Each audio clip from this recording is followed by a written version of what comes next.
terperi.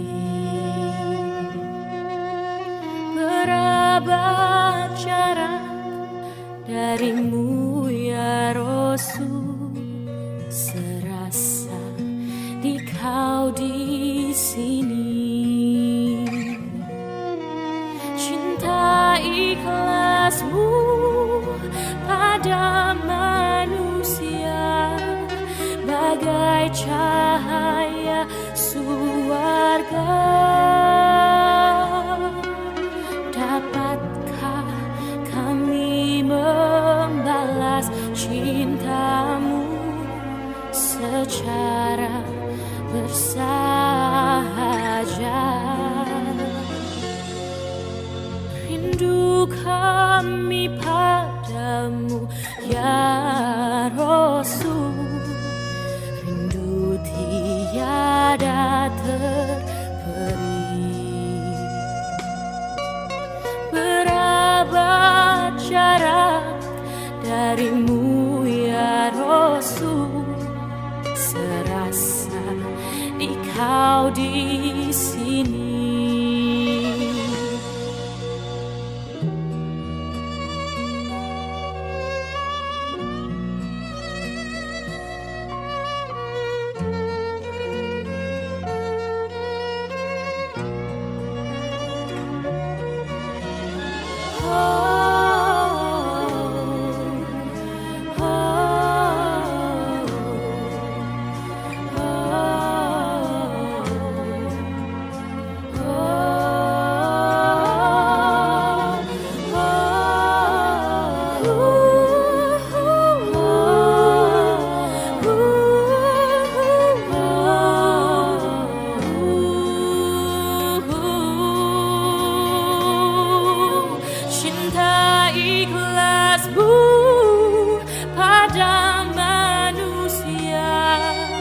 Bagai cahaya surga, dapatkah kami membalas cintamu secara bersahaja?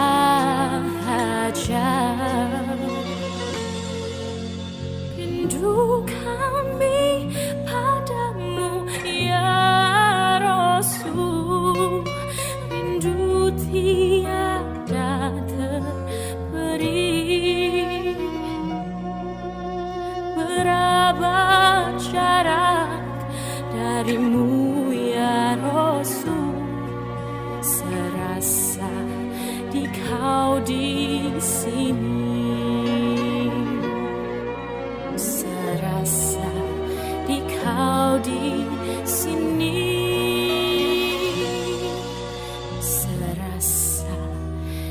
Kau di sini.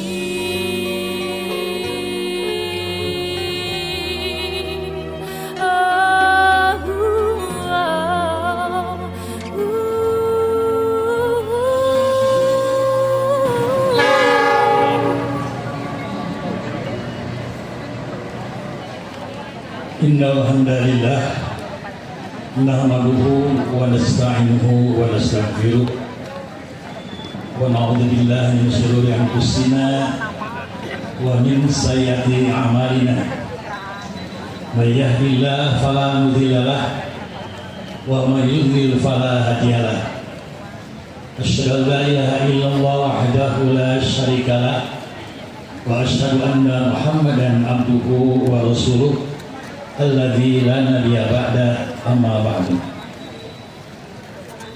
Qala Allah Ta'ala fil Qur'anil Karim, a'udzu billahi minasyaitonir rajim. Ya ayyuhalladzina amanu ittaqullaha haqqa tuqatih wa la tamutunna illa wa antum muslimun. Qala Nabi sallallahu alaihi wasallam, "Faman kana yawmuhu khairun min amsihi fa huwa rabihun wa man kana yawmuhu ithna min amsihi fa huwa maqbulun. Wa man kana yawmuhu syarrun min amsihi fa huwa ma'unun." Rawahul Hakim. Jamaah pengajian Ahad pimpinan besar Persatuan Islam yang kami hormati, para pemirsa Persis TV yang selalu menyimak live streaming kami dimanapun berada, para ikhwatul iman, para donatur muslimin, terselenggaranya pengajian hari ini yang kami hormati, wabil khusus narasumber kita yang akan berikan tauji, Ketua Umum Pimpinan Pusat Persatuan Islam Al-Ustaz Dr. Kiai Haji Jainuddin MAG. Kita bersyukur kepada Allah setelah 1 tahun tidak bertemu. Kita bertemu di bulan Desember tahun 2025 dan sekarang kita bertemu di tahun 2026. Alhamdulillah kita masih diberi umur oleh Allah Subhanahu wa Ta'ala. Mudah-mudahan sisa umur ini menjadi umur yang barokah, diisi dengan amalan-amalan sholihan yang akan menjadi wasilah untuk meraih ridho dan maghfirah Allah Subhanahu wa Ta'ala. Buat iman rahimahullah, ada beberapa hal yang perlu kami sampaikan.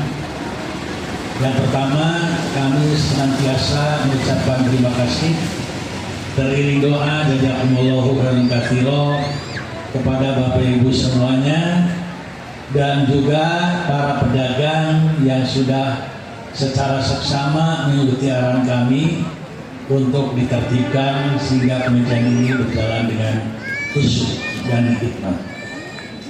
Kemudian yang selanjutnya, permohonan maaf dari kami dalam proses perjalanan, terutama dalam tahun 2025 yang telah kita lalui, jika pelayanan kami, karena kami sebagai khadim di pengajian ahad ini banyak kekurangan, banyak kelemahan, apalagi dalam proses renovasi masjid dan kantor PPPS. Yang paling krusial adalah keberadaan toilet yang sampai saat ini belum selesai 100%. Kronik. Jadi kami sekali lagi mohon maaf yang sebesar-besarnya. Mohon doanya semoga Allah memberikan kemampuan untuk secepatnya selesai. Kemudian yang selanjutnya, pengumuman dari Live Persis. Tim proses peduli akan bergerak cepat membuat hunian sementara yang disingkat Huntara bagi warga terdampak musibah di Sumatera. 1 Huntara membutuhkan biaya 15 juta rupiah. Huntara pertama dan kedua berasal dari infak yang langsung ditunaikan oleh Ketua Umum PPPS Al-Ustaz Dr. Kiai Haji Jainuddin MAG. Bagi jamaah jihad yang hendak menunaikan zakat bisa langsung menghubungi Amil yang sedang bertugas di Stanlas.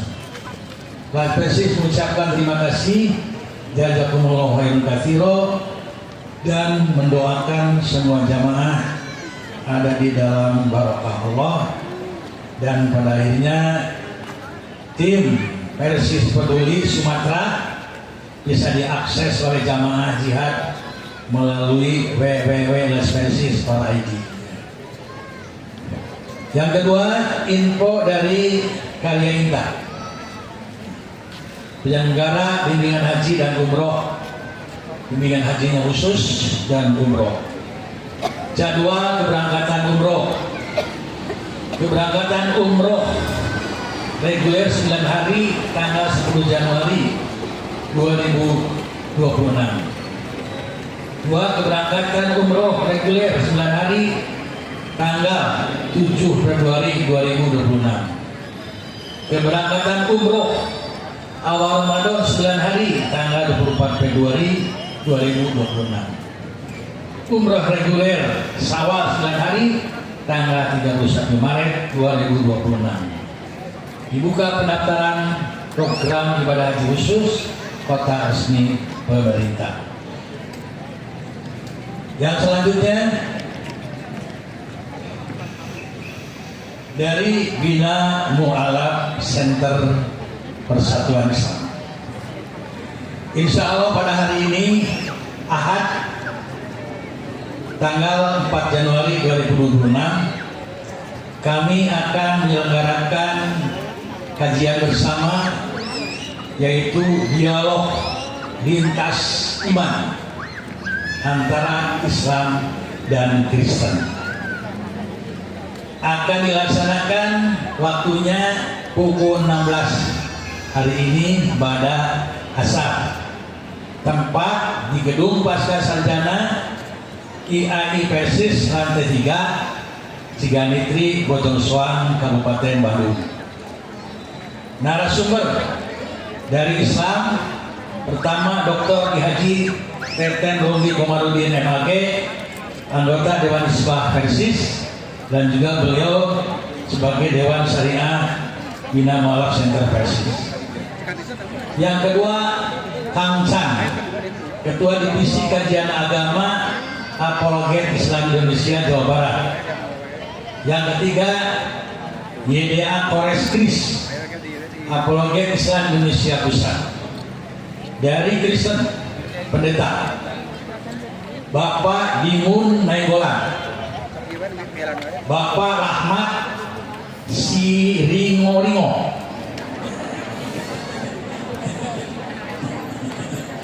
Bapak Ayusman, dan Ibu Haryana.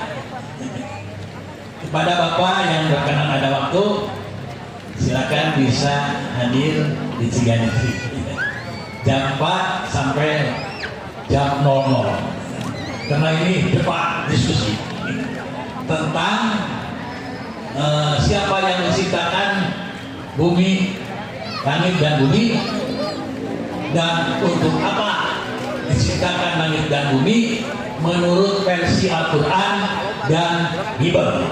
Nah, gitunya. Kemudian juga kami sampaikan berita duka Ibunda Ibu Haja Alia Syarifah. Beliau Ketua Bidang Ekonomi di Pimpinan Besar Persistri. Namanya Ibu Emma Purnawati almarhumah. Hari kemarin sudah dipanggil Allah Subhanahu wa Ta'ala, yaitu di Rumah Sakit Muhammadiyah Ciparai. Kebetulan almarhumah rumahnya di Ciparai Bunda. Mohon doanya semoga beliau mendapat ridho dan maghfirah Allah Subhanahu wa Ta'ala, dan keluarga yang ditinggalkan diberi kesabaran. Silakan doa masing-masing.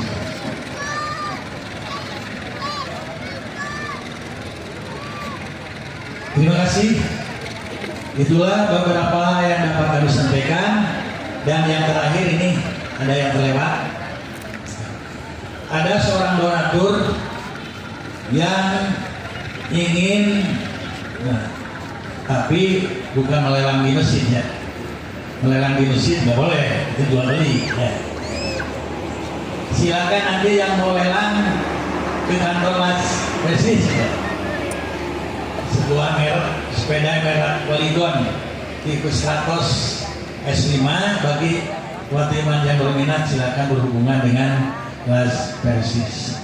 Dananya nanti untuk diperuntukkan ke Aceh dan Sumatera. Itu saja Bapak Ibu sekalian. Terima kasih atas segala perhatiannya. Mudah-mudahan tahun 2006 diawali bulan Januari ke depan ini kita mampu meningkatkan kualitas amal-amal soleh kita dan meninggalkan perbuatan-perbuatan yang dibenci oleh Allah Subhanahu wa Ta'ala. Untuk selanjutnya kami persilakan kepada Ustaz untuk berkenan memberikan tausiah kepada kita semua. Dan yang terakhir juga, insya Allah setelah pengajian ini ada yang akan ikrar syahadat yang masuk Islam. Dia asalnya dari Korea Selatan, bahasanya bahasa Korea. Nanti insya Allah penerjemahnya sudah siap dari Divisi Pembinaan BMC Persis Ustaz Uus Surahmat. Mohon kesediaan beliau nanti mendampingi kami. Untuk itu kami persilakan Ustaz.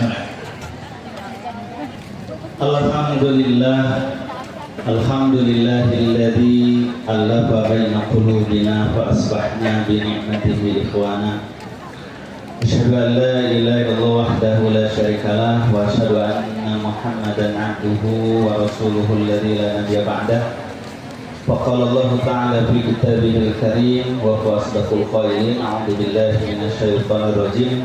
Ya ayyuhalladzina amanu taqullaha wal tanzur nafsum ma qaddamat lighad wattaqullah innallaha khabirun bima ta'malun. Wa qala Rasulullah sallallahu alaihi wasallam ittaqillaha haitsu ma kunta wa atbi'is sayyi'atal hasanah tamhuha wa khaliqin nas bi khuluqin hasan. Bapak Ibu para jamaah sidang kajian Ahad Masjid PBKC rahimakumullah. Syukur alhamdulillah yang sedalam-dalamnya kita sanjungkan kehadiran Allah Subhanahu wa taala. Kita pada pagi hari ini telah berada di awal tahun Masehi 2026. Dan yang lebih penting tentu kita diberikan nikmat kesehatan, keafiatan dan keistiqomahan kita di dalam beribadah kepadanya. Kita juga menyongsong tahun baru 2026 ini dengan fenomena banyak musibah yang terjadi. Tadi telah disinggung oleh pembawa acara Ustaz Nana Supriyatna bahwa memang di tiap akhir tahun bulan Desember memasuki Januari itu bertepatan dengan siklus pergantian musim panas ke musim penghujan, musim kemarau ke musim hujan, yang seringkali juga dibarengi dengan perubahan musim global karena kerusakan alam. Telah nampak kerusakan di daratan dan di lautan. Nah, termasuk tahun ini kita melepas tahun 2026 dengan munculnya yang disebut dengan siklon tropis, di mana memunculkan dampak terhadap musim hujan yang sangat dahsyat. Kita saksikan, kita perhatikan bagaimana saudara-saudara kita ya, khususnya di Indonesia dan umumnya di dunia, jadi bukan hanya di Indonesia, di beberapa belahan dunia mengalami musibah besar dengan iklim, termasuk di bagian negara Amerika, sebagian Eropa. Hujan yang sangat deras kemudian menyebabkan banyak banjir dan longsor. Saya mengingatkan kembali apa yang tadi disampaikan oleh pembawa acara Al-Ustaz Nana Supriyatna, bahwa kita insya Allah dalam rangka membantu saudara kita di Sumatera bagian barat, Aceh, Sumatera Barat, Sumatera Utara. Sejak awal peristiwa bencana, PPPSIS telah menurunkan tim sigap siaga bencana bergantian di sana di 3 provinsi, Provinsi Aceh, Provinsi Sumatera Barat dan Sumatera Selatan, Sumatera Utara, Sumut. Dan tadi laporan terakhir dari Lembaga Amil Zakat PPPSIS telah menyalurkan 1.600.000.000 rupiah. Semuanya adalah tiada lain infak sedekah dari para jamaah sekalian. Alhamdulillah, walaupun 1.000, 2.000, 100.000 kalau dihimpun bergotong royong rame-rame, alhamdulillah lama-lama menjadi besar juga. Walaupun sedikit-sedikit lama-lama jadi sedikit. Sehingga kita bisa membangun beberapa hunian sementara atau huntara Yang ke depan insya Allah mungkin nanti jadi hunian selamanya, dari sementara tahun nanti gitu. Sementara hunian sementara untuk tempat tinggal, untuk masjid, untuk madrasah di 3 provinsi ini. Alhamdulillah terus bekerja dan mungkin masih butuh waktu beberapa pekan bahkan beberapa bulan untuk recovery karena kerusakan di 3 provinsi ini sangat dahsyat pada sekalian. Bahkan kalau dibandingkan dengan tsunami, ini dampak kerusakan saat ini lebih sulit diatasi. Apa lebih sulitnya? Kalau dulu itu semata-mata air dari laut tumpah ke daratan, itu menyeret segala yang ada di darat ke laut, atau merendam pemukiman sampai banyak yang wafat. Sehingga ketika selesai tsunami itu jenazah-jenazah bergelimpangan di darat. Nah sekarang ini banjirnya ini lumpur, jadi jenazahnya sulit ketemu. Bahkan bukan hanya jenazah, harta benda kekayaan apapun sulit diketemukan karena tertimbun lumpur yang begitu selesai hujannya itu beberapa pekan mengeras, gitu, keras sekali. Nah ini musibah yang luar biasa yang menimpa saudara kita. Oleh sebab itu kita ingat sebuah hadis Nabi SAW. Rasul bersabda, "Man nafasa an muslimin kurbatan min kurobi dunya nafasallahu anhu min kurobi yaumil qiyamah. Wa man yassara an musirin yassarallahu anhu yaumal qiyamah."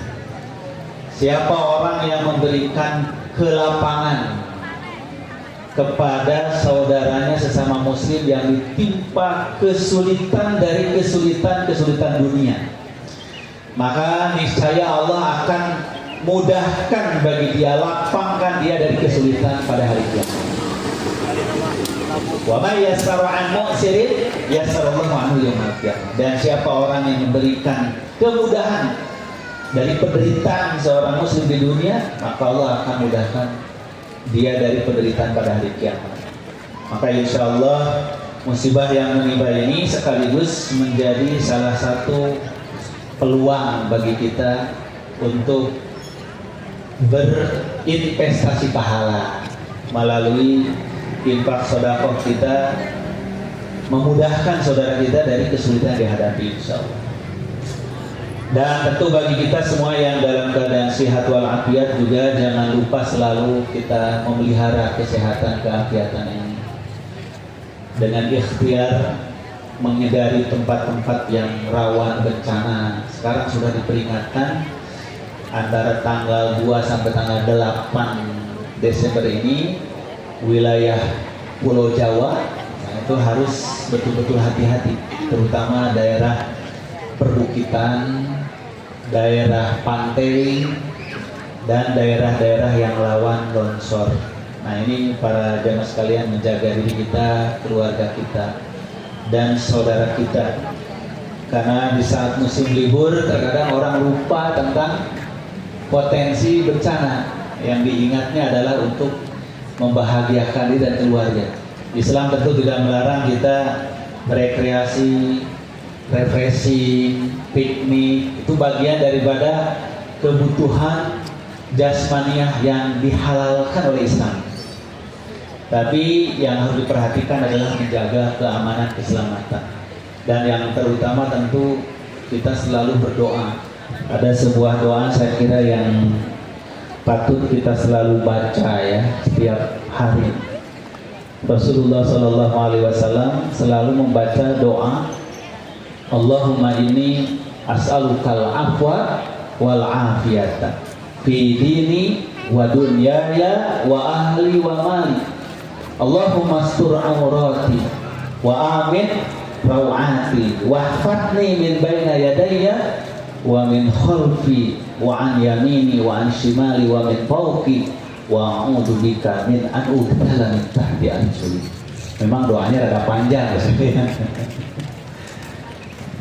Tapi kalau tidak hafal ya dibaca, gitu, dibaca, ditulis, dibaca. Allahumma inni as'alukal afwa, ya Allah aku memohon kepada Engkau al-afwa wal afiyata, mohon ampunan dan keselamatan. Ampunan, keselamatan akhirat kita, keselamatan jiwa kita, afiyata, keselamatan kesehatan jasmani kita, maka keselamatan dunia akhirat. Allahumma inni as'alukal afwa wal afiyata. Kemudian fid dini wa dunya wa ahli wa mali, dalam urusan agamaku, urusan duniaku, urusan hartaku, urusan keluargaku. Allahumma astur aurati wa amin rawati, ya Allah tutupilah segala aib-aib dan celah-celah keburukanku. Wa amin rawati, dan berilah rasa aman kepadaku dari rasa kekhawatiranku, rasa takutku.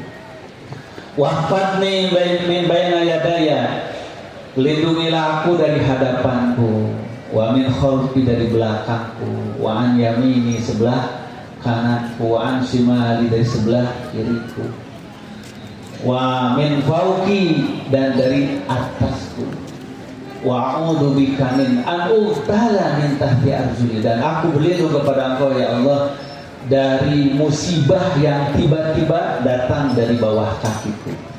Coba ada nggak doa yang lebih lengkap dari ini? Tidak ada, Masya Allah. Jadi sayang kalau kita semua tidak menghafal doa ini, dan kita tidak membacanya setiap pagi dan sore. Nah, jadi inilah doa perlindungan, doa perisai seorang muslim yang paling komplit dari Allah Subhanahu wa Ta'ala kepada kita. Nah, maka inilah persenjataan seorang muslim. Selain ikhtiar, maka adalah doa. Baik, kalau doa ini bersekalian saya kira dihafal. Ya kalau belum hafal coba kita baca sekali aja ya. Coba diikuti ya. Allahumma inni as'aluka al-afwa wal afiyata fi dini wa dunyaya wa ahli wa mali. Allahumma astur aurati wa amin rawati wahfadni min bayni yadayya wa min khalfi wa an yamini wa an shimali wa min fawqi wa a'udhu bi'adhamatika min an ughfala min tahti arjuli. Nah, itu yang artinya tadi, ya Allah aku mohon kepada Engkau keafiatan dan keselamatan dalam urusan agamaku, urusan duniaku, hartaku, keluargaku. Ya Allah, tutupilah segala aib dan keburukanku. Berilah rasa aman kepada aku dari rasa takutku. Jagalah aku dari depanku, belakangku, kananku, kiriku, atasku. Dan lindungilah dari malapetaka yang tiba-tiba datang dari bawahku. Ini Bapak Ibu sekalian, sebagai pengantar kita, insya Allah kajian kita mengawali tahun baru Masehi ini, kita mengkaji dengan tema yang baru juga insya Allah. Insya Allah kita akan bertahap mengkaji fikih sirah atau fiqhus sirah. Fiqhus sirah ini artinya fikih tentang sejarah, fikih sejarah Rasulullah. Sirah ini artinya sejarah perjalanan hidup seseorang. Nah, karena yang kita pelajari adalah sejarah hidup Nabi, maka disebut sirah nabawiyah. Jadi fikih tentang perjalanan hidup Rasulullah. Jadi kalau Rasulullah itu perjalanan hidupnya saja itu setiap penggal hidupnya, tiap harinya, tiap pekannya, seluruh perjalanan usia dari lahir sampai wafat itu mengandung ilmu, mengandung pelajaran, mengandung ibrah. Nah, apa itu fikih sirah? Fikih sirati huwa dirasatun manhajiyatun li siratin nabawiyah au hayatin Nabi Muhammad sallallahu alaihi wasallam. Fikih sirah adalah kajian terstruktur terhadap sirah nabawiyah, artinya perjalanan hidup Nabi Muhammad sallallahu alaihi wasallam. Yang dimaksud terstruktur itu secara berurutan, tahunnya, usia beliaunya, kejadiannya, nah, itu terstruktur. Li istikhlasil ibari wal ahkamil fiqhiyati wad durusit tarbawiyati wat tawjihatid da'wiyati minha, untuk menghasilkan ibrah-ibrah, hukum-hukum fikih, pelajaran-pelajaran pendidikan, dan pengarahan-pengarahan tentang dakwah daripada perjalanan hidup Nabi. Jadi disebut dengan fikih sirah itu kita mengambil apa kandungan hukum dari satu kejadian, kemudian apa nilai pendidikan, apa nilai dakwah, nilai kekeluargaan, nilai akidah, nilai akhlak dari perjalanan hidup Nabi. Bima yatajawazahu mujarrada sardil ahdasi, dari yang melampaui semata-mata mengungkapkan atau menceritakan kejadian-kejadian. Ilal fahmil amiyaki, menuju pemahaman yang mendalam. Lil hikmati, untuk hikmahnya. Nah, jadi bedanya dengan belajar sejarah, kalau belajar sejarah hanya mengetahui tahun berapa Rasul lahir, tahun 571 Masehi, pokoknya kan gitu. Disebut tahun gajah, beda dengan tahun kebo, tahun monyet, tahun bulan Cina, beda. Tahun gajah maksudnya tahun yang terjadi peristiwa penyerbuan kota Mekah dengan pasukan bergajah. Lalu di mana Rasul lahir? Di Mekah. Nah, itu namanya sardil ahdas, hanya menceritakan kejadian. Tapi kalau fikih sirah ini, apa hikmahnya Rasul lahir sebagai yatim? Nah, itu namanya fikihnya. Apa sih hikmahnya? Kenapa Rasul lahirnya sebagai anak yatim? Kemudian apa hikmahnya Rasul lagi kecilnya itu disusukan di kampung, di perkampungan Halimatus Sa'diyah? Apa hikmahnya? Apa pelajarannya untuk pendidikan keluarga? Nah, itu namanya fikih sirah. Lalu kenapa Rasul dipilih oleh Allah di kota Mekah? Kenapa tidak di kota Bandung? Kan lebih enak kota Bandung, lebih sejuk gitu. Kenapa di kota Mekah? Kenapa tidak di Amerika, di Eropa? Nah, itu pasti ada hikmah, ada hikmahnya. Maka dikaji, dipelajari. Kenapa beliau diangkat nabinya itu usia 41 tahun, tidak 30 tahun? Apa hubungan usia, umur dengan kematangan seseorang? Nah, itu namanya fikih sirahnya, hikmahnya. Nah, itu bedanya mempelajari sejarah sekarang dengan fikih sirah, mempelajari tarikh dengan fikih sirah. Kalau tarikh hanya mengungkapkan tentang kejadian-kejadiannya, kalau fikih sirah ini mempelajari hikmahnya, hukum-hukum yang terkandungnya, pelajaran-pelajaran yang terdapatnya. Lalu yang lebih penting lagi, bagaimana kita mengambil ibrah diterapkan di zaman sekarang. Nah, itu lebih penting. Makanya wa huwa yurakkizu ala tatbiqi durusis sirati bi hayatil muslimin al mu'asirati. Dan ia memusatkan perhatian atas penerapan pelajaran sirah sejarah hidup Nabi pada kehidupan kaum muslimin kontemporer saat ini.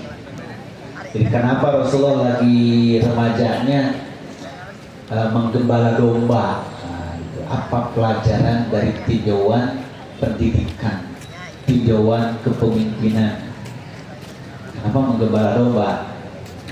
Nah, itu ada pelajarannya, ada hikmahnya.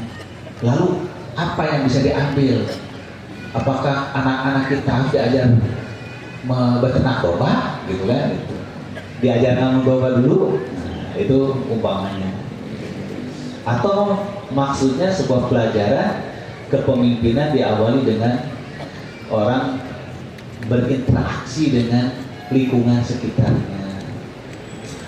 Nah, Bapak Ibu sekalian, apa pentingnya mengaji sirah dan meneladani? Sebetulnya sirah itu semua sirah para rasul, para nabi, para solihin. Tapi kalau kita telah mengikuti sirah Rasulullah, otomatis telah mengikuti sirah semua orang soleh. Karena orang yang tersoleh Rasulullah, maka ketika kita mengikuti Rasulullah, otomatis telah mengikuti semua orang soleh. Maka kita mengetahui bahwa Allah Subhanahu wa Ta'ala tidaklah mensyariatkan suatu agamanya kepada kita, melainkan Allah telah memilih figur yang mendakwahkannya dan mencontohkan syariat itu. Jadi Allah Ta'ala tidak hanya mengajarkan kepada umatnya, ini tuntunan hidupmu Al-Quran, lalu kita dibiarkan tidak punya teladannya siapa, contohnya siapa, aktornya, pelakunya siapa. Nah, tapi Allah mensyariatkan sekaligus memberi contoh ideal, mendakwahkannya, mengamalkan, memperjuangkan. Begitu pula ketika Allah Subhanahu wa Ta'ala mengharamkan akidah keyakinan yang kufur, yang syirik, yang buruk, maka bukan hanya mengharamkan keyakinan, tapi memberi contoh seperti apa orang-orang yang sesat itu. Nah, maka di dalam kitab suci, semua kitab suci, terutama Al-Quran Karim, di dalamnya selalu ditampilkan tokoh kebaikan, tokoh keburukan. Untuk apa? Untuk orang-orang yang sesudahnya mengambil pelajaran ibrah secara langsung, bukan hanya secara teori, secara ajaran. Nah, oleh sebab itu, ketika di dalam Al-Quran Allah firmankan kepada kita satu doa yang harus diulang-ulang dalam sholat, ihdinas siratal mustaqim, siratal ladzina an'amta 'alaihim ghairil maghdubi 'alaihim waladdallin. Itu di dalamnya itu sedang menerangkan tentang keharusan menteladani orang-orang yang hidup di jalan kebenaran. Dan kita tidak mungkin akan mengikuti jalan hidup orang benar kalau tidak memahami sejarah. Maka dalam ayat ihdinas siratal mustaqim, tunjukilah kami ya Allah ke jalan yang lurus. Lalu Allah menerangkan siratal ladzina an'amta 'alaihim, yaitu jalannya orang-orang yang kau beri nikmat atas mereka, bukan jalan orang-orang yang terkutuk dan bukan jalan orang yang tersesat. Maka dalam ayat itu secara tidak langsung memerintahkan kita harus mempelajari, mengetahui dan meneladani orang-orang yang hidup di jalan kebenaran itu. Siapa mereka itu? Nah, inilah yang kemudian di dalam surah An-Nisa ayat ke-69 Allah firmankan, wa may yuti'illaha war rasula fa ulaika ma'al ladzina an'ama Allahu 'alaihim minan nabiyyina was-siddiqin wasyuhada wassalihin wa hasuna ulaika rafiqa. Wa may yuti'illaha wa rasulah, dan siapa yang taat kepada Allah dan Rasulnya, faulaika, maka mereka itulah orang-orang yang taat tersebut, ma'alladzina an'amallahu alaihim, akan dibersamakan oleh Allah bersama orang-orang yang telah Allah beri nikmat pada mereka. Siapa orang-orang yang diberi nikmat kepada mereka itu? Minan nabiyyin, itulah para nabi. Wasiddiqin, orang-orang yang jujur.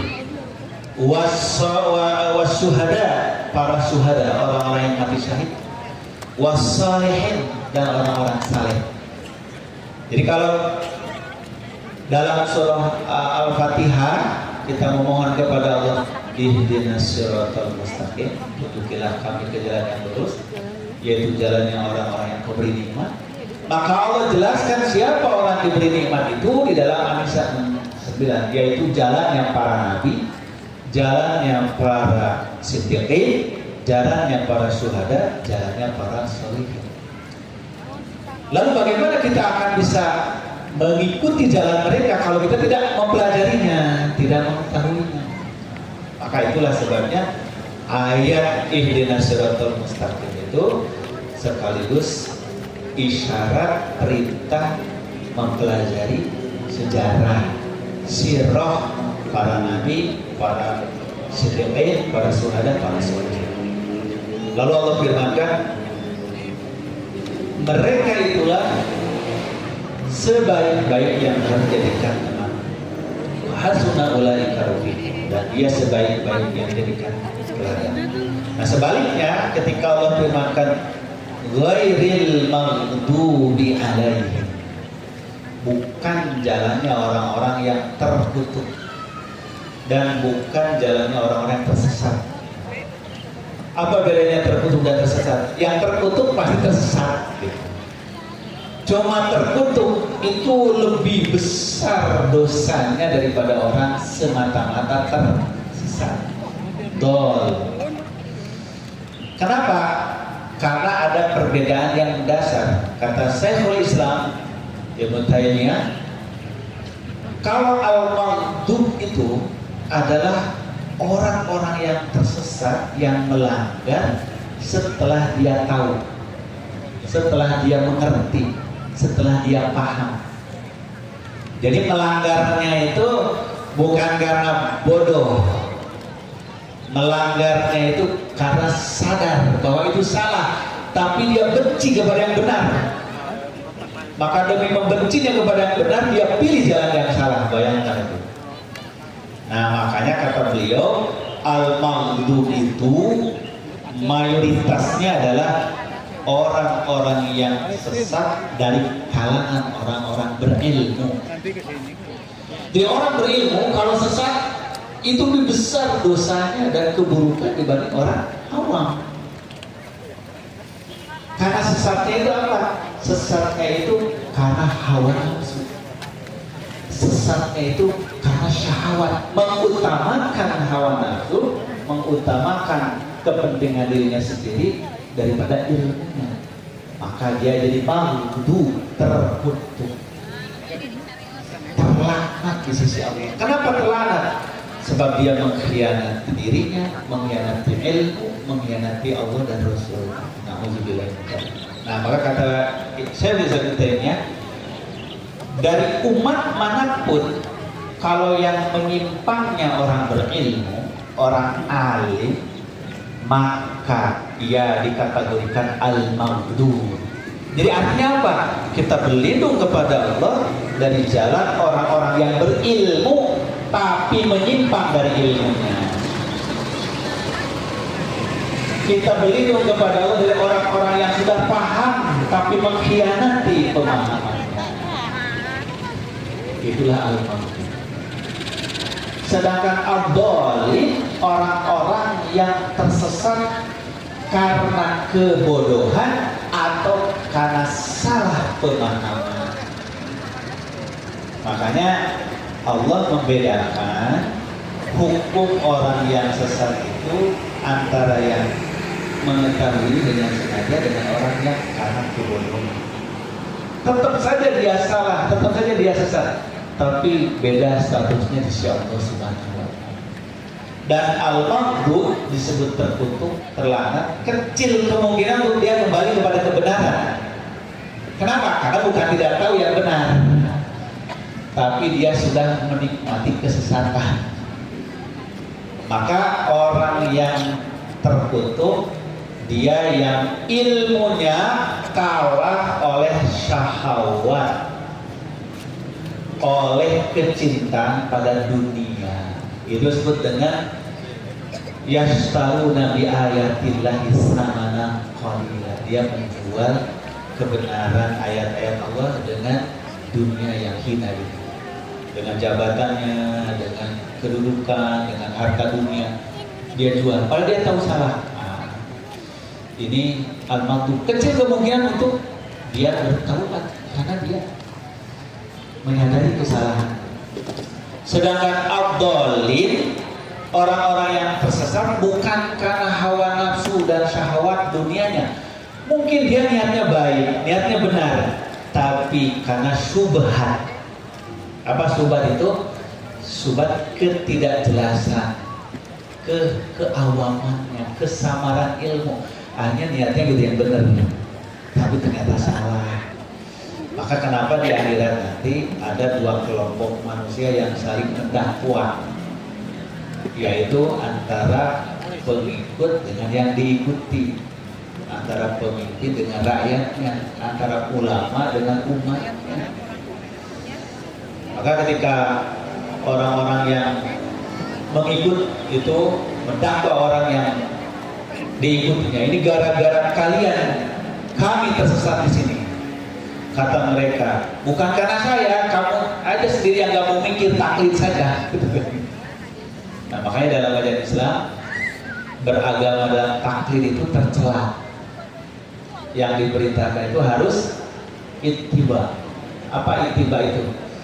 Ittiba itu adalah mengikuti sesuatu kita paham apa alasannya. Maka para ulama mengatakan at-taqlidu fid dini madmum wal ittiba' mamduh. Taklid asal ikut-ikutan, kalau bahasa Sunda mah tuturut muding.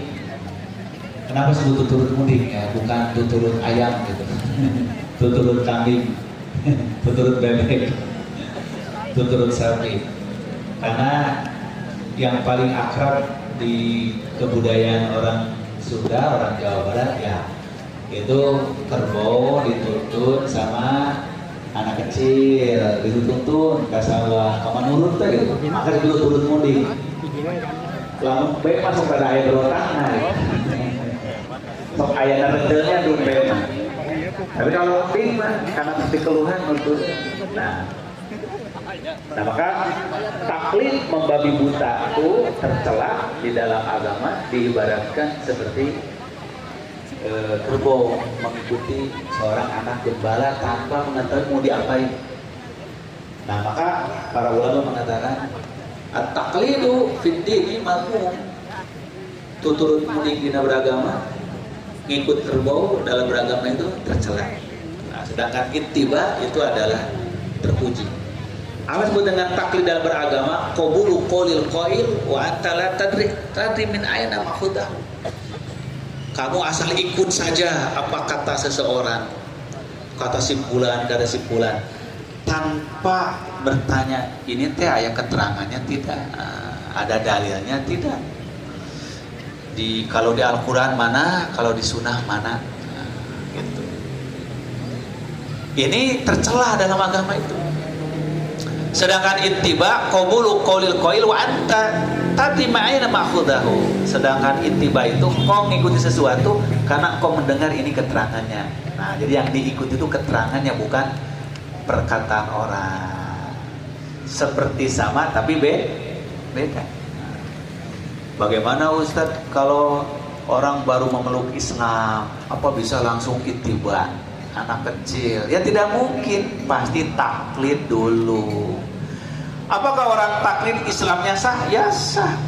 Orang ucapin syahadah asal ikut kata yang membimbingnya. Ayo ucapkan asyhadu alla ilaha illallah. Sah apa tidak Islamnya? Sah. Dari segi sahnya sah. Tapi maksudnya terpuji atau tercela? Nah itu ditanya. Kita beragama ingin terpuji atau tercela? Terpuji. Gitu. Nah maka nanti umpamanya di sini Bapak sekalian, insya Allah ada saudara kita dari Korea Utara, Korea Selatan Ustaz. Korea Selatan. Jadi jangan K-popnya aja ya, yang drakor, drama Korea ya yang diikuti. Nah orang Korea juga sekarang mau masuk Islam. Namanya apa Pak Jong Eun ya. Pak Jong Eun insya Allah. Udah hadir belum Ustaz ya? Udah siap ya? Insya Allah nanti saudara kita Pak Jong Eun akan masuk Islam. Alhamdulillah. Mudah-mudahan. Nah tentu pertama kali Islam seseorang taklid dulu. Karena nggak mungkin langsung paham. Sholatnya gimana? Begini ngangkat tangan Allahu Akbar. Meletakkan di dada, ruku sujud. Ya pasti dia ngikutin aja. Sah tidak sholatnya? Sah. Diberi pahala? Diberi pahala. Cuma kalau sampai meninggal ikut-ikutan terus, tercela apa terpuji? Nah itu, masa seumur hidup taklid terus kan gitu. Taklid ada batasnya. Mungkin setahun 2 tahun dia masih taklid. Kesini dia pelajari. Masya Allah sekarang lebih banyak orang-orang mu'alaf malah lebih cerdas daripada orang yang masuk Islam sejak lahir ya Mas lihat ya. Masya Allah. Nah, ini menerangkan bahwa ternyata agama Islam itu mudah dipahami, pantas dicela taklid itu gitu. Nah ini bos sekalian, maka kalau orang tersesat karena mengikuti kesesatan itu disebut dolin, orangnya dol, tersesat, bukan maghdub. Kasihan ya, dia belum sempat paham jadi akhirnya meninggal dalam kesesatan, itu dolin. Kemudian Allah Subhanahu wa taala firmankan betapa agungnya akhlak Rasulullah untuk kita teladani. Wa innaka la'ala khuluqin 'azim. Sesungguhnya engkau Muhammad benar-benar berada di akhlak yang agung. Khuluq. Jadi ada khulqun, ada khuluqun. Jadi kalau khulqun artinya ciptaan. Itulah tubuh kita, jasmani kita. Ini jasad kita, khulqun. Kalau khuluqun itu adalah perilaku dari tubuh kita. Khuluq. Maka kenapa kita dalam bersisir atau memakai pakaian bercermin, nah, kita disunahkan berdoa, ya Allah, sebagaimana Engkau telah memperindah ciptaanku, indahkanlah perilakuku, akhlakku. Allahumma kama ahsanta khalqi fahassin khuluqi. Masya Allah. Jangan terus aja dipoles, didandanin tubuhnya ya. Di skincare, dikinclong-kinclong ibu-ibu. Nah, gitu. Boleh nggak mengkinclongkan tubuh kita? Boleh. Diperintahkan kita merawat tubuh. Jangan sampai kudisan dibiarkan. Biarin itulah Ustaz. Tubuh sama aja dengan gebok cau. Mau kudisan, mau korengan dibiarin, jangan, beda dengan gebok cau. Harus dicuci, dimandikan, dibersihkan supaya kelihatan glowing gitu. Tapi untuk suaminya. Tapi jangan sampai tubuhnya terus diglowingin, khuluqnya, isinya ini buruk. Nah itu yang tidak boleh.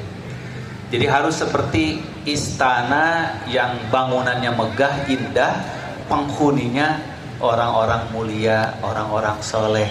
Nah, gitu. Jangan seperti rumah sakit. Sekarang rumah sakit Pak bagus-bagus, Pak indah-indah, Pak megah-megah. Di jeronya siapa? Orang sakit semua. Kan aneh. Karena memang namanya juga rumah sakit, rumahnya orang-orang sakit. Coba kalau dirubah jadi rumah sehat. Rehat kan? Makanya dalam Islam bukan rumah sakit, tapi mustasfa. Mustasfa itu tempat orang berobat, tempat orang ingin sehat. Karena kita datangnya ke rumah sakit, ya niatnya bersakit. Malah anu sehat ke bawah sakit. Kalau mustasfa artinya orang yang mencari kesembuhan, sehat. Jadi Islam tidak melarang kita merawat tubuh, menjaga kesehatan, itu bagian dari ajaran Islam. Sebagaimana Rasul mengatakan al-mu'minul qawiyyu khairun wa ahabbu ilallah minal mu'minid dha'if. Orang mukmin yang sehat, kuat, bedas itu lebih baik, lebih dicintai oleh Allah daripada mukmin yang lemah, sakit-sakitan. Gak boleh. Harus berusaha untuk sehat, kuat, ini sabda Rasulullah SAW. Tapi yang tidak boleh itu tadi orang hanya berorientasi pada kholqun saja, fisik jasmaninya saja. Tapi khuluqnya, nah maka Allah telah menciptakan Rasulullah kholqunnya kuat, fisiknya gagah. Nggak gagah bagaimana Rasulullah itu usia 60 tahun masih memimpin perang. Perang Tabuk itu perjalanan dari Madinah ke Tabuk itu yaitu kurang lebih sekitar 250 km naik kuda. Kalau sekarang naik pesawat ya wajar gitu.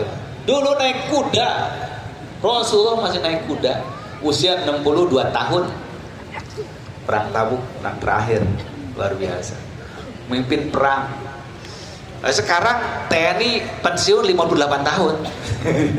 Ya kan? 58 tahun sudah pensiun. Itu luar biasa Rasulullah SAW.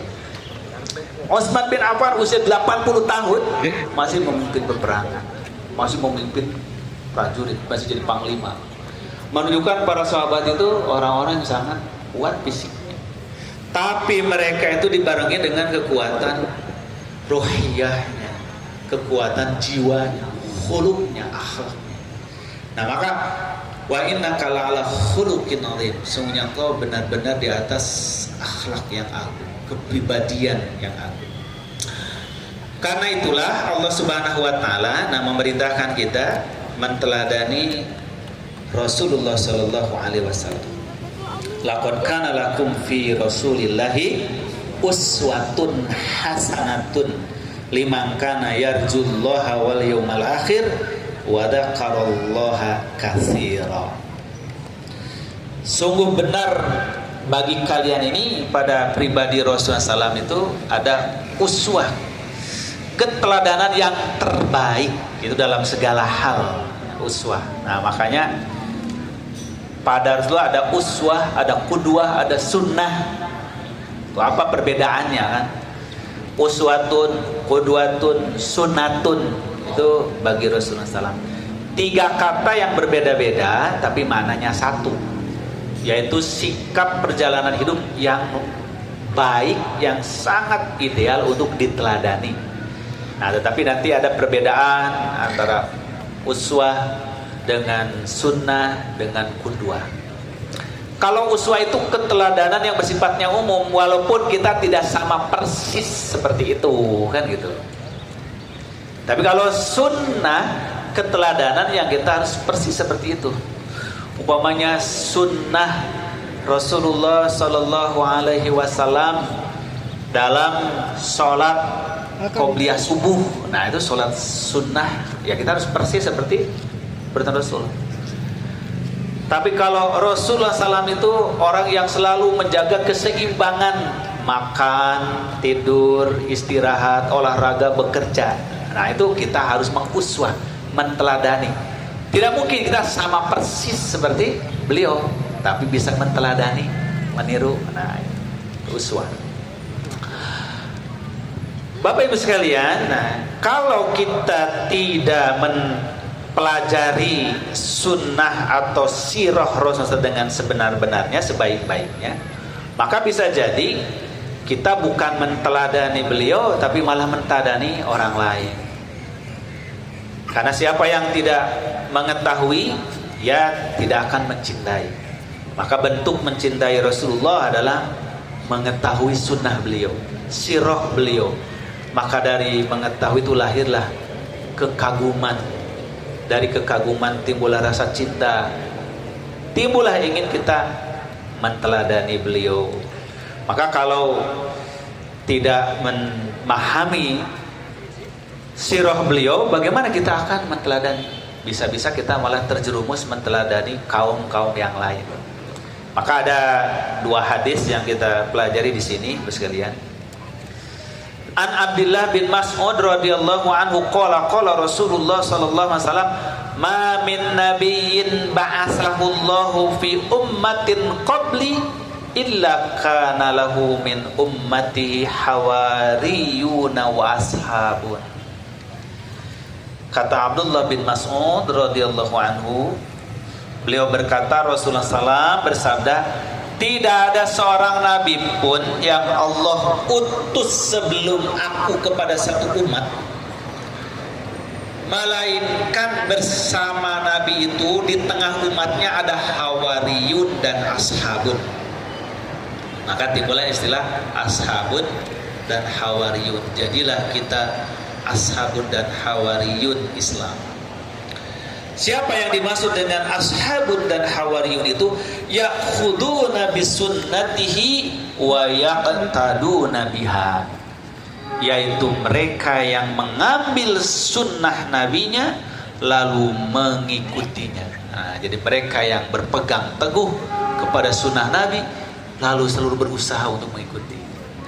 Nah, maka siapa yang ingin jadi hawariyun nabi, ashabun nabi, walaupun kita nggak berjumpa dengan Rasulullah.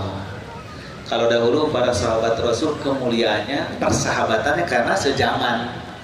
Bisakah kita menjadi sahabat Nabi, bisa hawariyun Nabi? Bisa, walaupun kita nggak berjumpa dengan beliau. Caranya bagaimana? Ya'khuduna bisunnatihi, kita berpegang teguh pada sunnahnya. Wa yaqtaduna, dan beriktida, menteladani biha dengannya. Summa yakhluqu min ba'dihim khulufun, tapi setelah itu akan ada generasi-generasi setelah mereka itu. Khuluf jama dari khulfun, pengganti-pengganti, generasi-generasi. Yaquluna ma la yaf'alun, mereka malah hanya pandai mengatakan tapi tidak mengerjakan. Nah, jadi terjadilah kemunduran. Semakin kurangnya ashabun dan hawariyun Islam. Mereka hanya mengatakan, tidak mengerjakan. Wa yaf'aluna ma yu'marun, malah mengerjakan apa yang tidak diperintahkan. Jadi sunnahnya dipelajari tapi tidak diamalkan. Yang diamalkan malah yang keluar dari sunnah Rasulullah. Faman jahadahum biyadihi fahuwa mu'minun. Maka kata Rasulullah, siapa yang menjihadi mereka, yaitu mendakwahi mereka, mengingatkan mereka, menentang kekufuran, keingkaran mereka, maka dia mukmin, kata Rasulullah. Wa man jahadahum bilisanihi, siapa yang menjihadi mereka dengan lidahnya, menasihatinya, bahwa mukminun, dia pun mukmin. Wa man jahadahum biqalbihi, dan siapa yang menjihadi mereka dengan hatinya, yaitu membenci, menentang penyimpangan dan keingkaran mereka, bahwa mukminun, dia pun masih mukmin. Walaysa wara'a dzalika minal imani habbata khardalin, dan tidak ada lagi tersisa di belakang itu sebutir sawi pun dari keimanan. Hadis sahih riwayat Imam Muslim. Nah, jadi Bapak sekalian, akan ada, kata Rasulullah, di tengah umat ini orang-orang yang mengamalkan Islam justru keluar dari sunnah Rasul.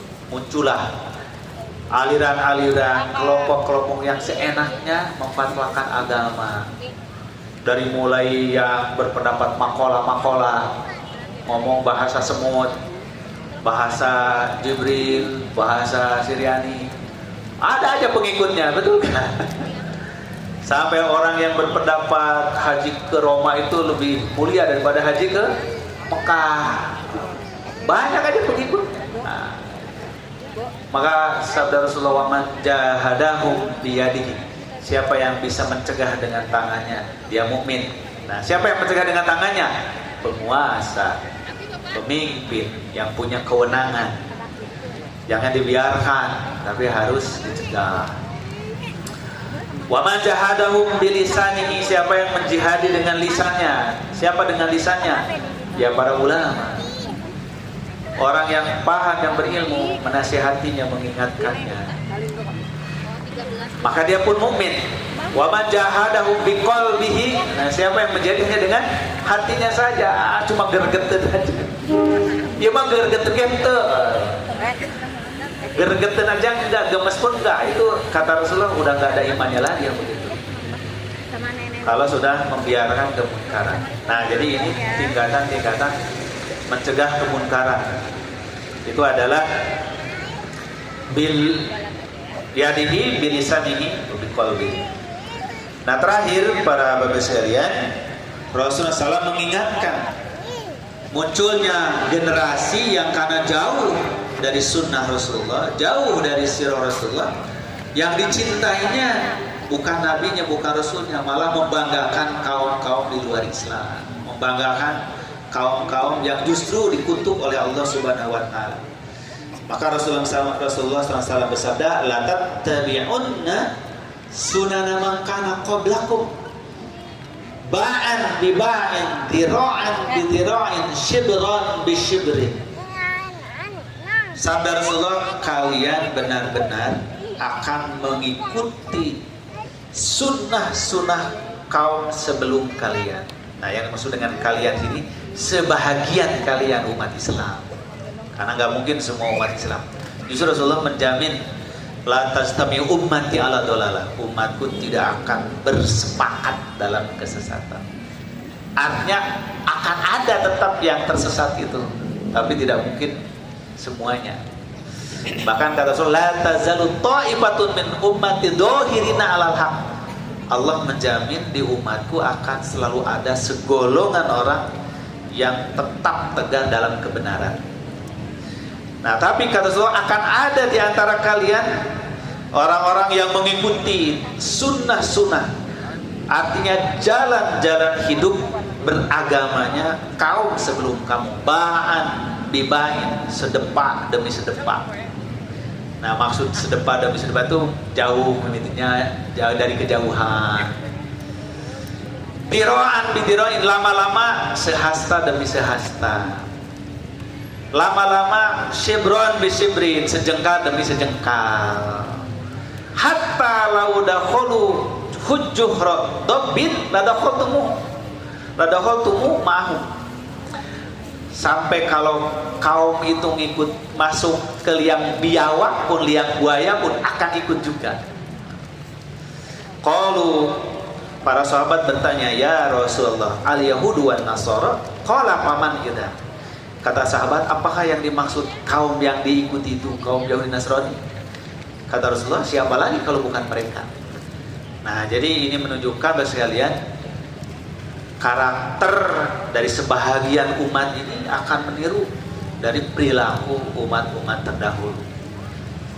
Sedepa demi sedepa, mungkin mula-mula noong heula gitu kan. Geuning resep raramean Natalan teh gitu kan. Tahun baru mimitina manong tina jandela. Akhirnya penasaran, buka panto tina papangge. Nongnya nongtona tina papangge gitu. Lama-lama mah turun deh kajalan abring-abringan. Nah, itu sifat manusia. Nah, maka malah lama-lama jadi tukang jualan merconnya. Tukang jualan sinterklasnya. Nah, itu sifat manusia. Makanya jangan memberi kesempatan untuk kita sejengkal demi sejengkal, sesiku demi sesiku, akhirnya sedepa, akhirnya terlibat sampai seperti apa kerbau yang dicokok hidungnya, dituntun seorang anak gembala masuk ke lubang buaya pun dia ngikutin. Nauzubillah. Telah banyak contoh dan bukti pada jamaah sekalian betapa banyak orang-orang malah simpati ke Zionis, simpati ke Yahudi ya. akhirnya lebih mendukung orang-orang Yahudi Zionis daripada perjuangan umat Islam sendiri. Nah, itu orang-orang yang terlarut di dalam sunnah kaum terdahulu. Mudah-mudahan Allah Subhanahu wa taala melindungi kita semuanya, dan semoga saudara kita yang akan memeluk Islam ini betul-betul menjadi seorang muslim yang baik, seorang muslim yang istiqomah, bahkan tidak menutup kemungkinan dia menjadi seorang pendakwah seperti banyak yang terjadi dari saudara-saudara kita para mu'alaf. Mereka justru lebih serius mempelajari agama dan mendakwahkan daripada orang-orang yang sejak lahir dalam Islam, insyaallah. Maka kita doakan nanti saudara kita Pak Jong itu masuk Islam dengan sebaik-baiknya. Bapak Ibu yang dirahmati oleh Allah, saya kira demikian yang dapat saya bahas. Sementara kita nanti akan diakhiri dengan menyaksikan saudara kita yang memeluk Islam.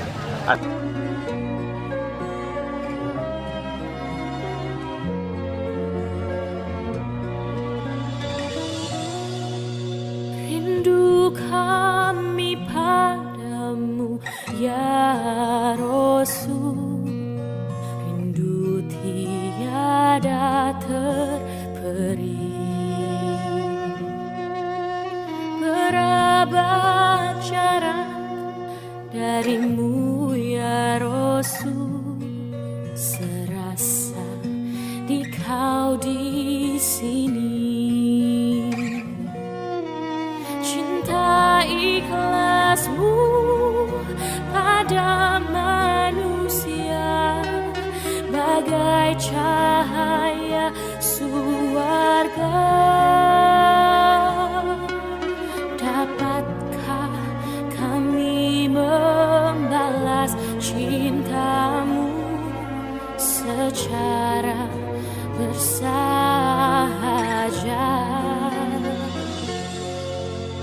Rindu kami padamu ya Rasul, rindu tiada terperi. Berabad jarak darimu ya Rasul, serasa di kau di sini.